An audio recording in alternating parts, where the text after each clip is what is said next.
This tutorial will show you how to cite a book in revised edition. I'm going to assume that you know the basics of citing a book, and so I'm going to focus only on where to put the edition information. And so we're going to work here with a book by Bruce Metzger and Bart Ehrman, so you can also see another example of what to do when you've got a book with multiple authors.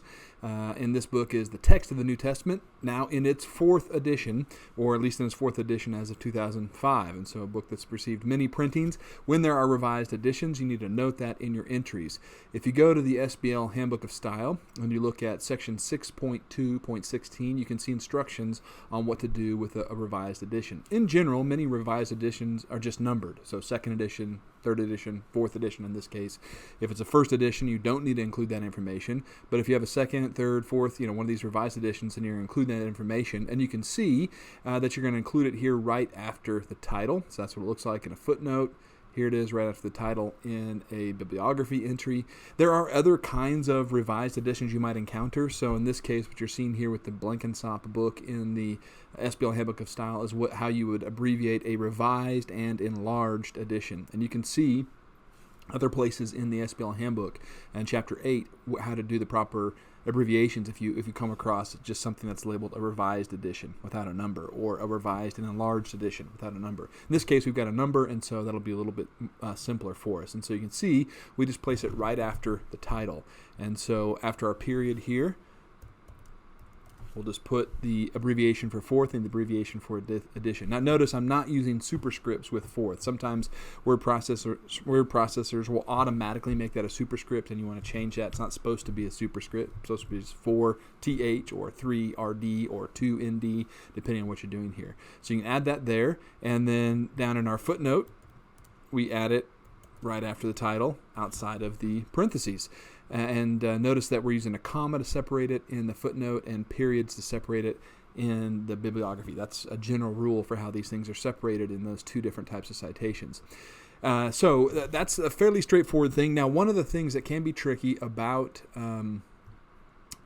multiple editions, like if it's a revised edition, is figuring out the date. In this case, the title page has the date 2005 right there, so that's easy. That's not often the case, so sometimes you need to check and look to the second page where they've got more information about publication, so that page right after the title page that has all this copyright information. And what you'll notice if you're looking at a work that's in multiple editions is that after the copyright symbol, you'll have multiple dates.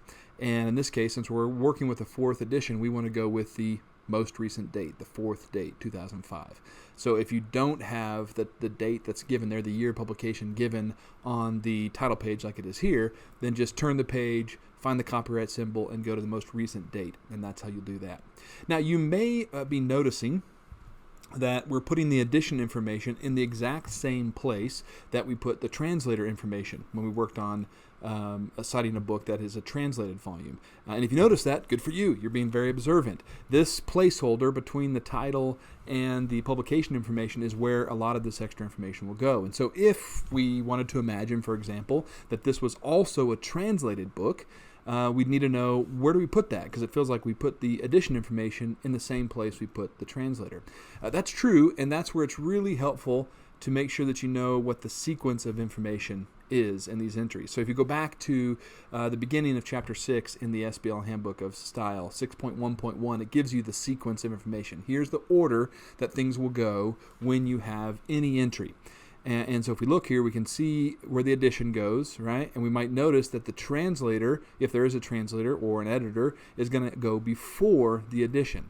So what would that look like if we were going to have a translator in this particular book? So we'll just kind of make up a translator's name, and I'll show you where that would go and what it would look like. So you'd put it right there, separated by periods, just like we did before, but it's going to come before the edition information. And you'll do the same kind of thing down here in the footnote. Notice in the footnote, I abbreviated translated rather than writing out, and also I'm separating things by commas rather than by periods. Again, that's typically how things go in a footnote. So if you had other things, like if you had a series, you would do that as well, right? You could add a series in this string of information, and it would go after the addition because it's listed here in the sequence as coming after the addition. So this is a helpful piece of information to know where to find this sequence of information when you start getting more and more complex entries in your bibliography and your footnote. For now, I'm going to delete this extra information and then show what it would look like to put this as a short footnote, this particular work, and then we will be done with this tutorial. So for the short footnote, I don't need to include the addition information. I just need author, shortened title, and page number. So it would look like this.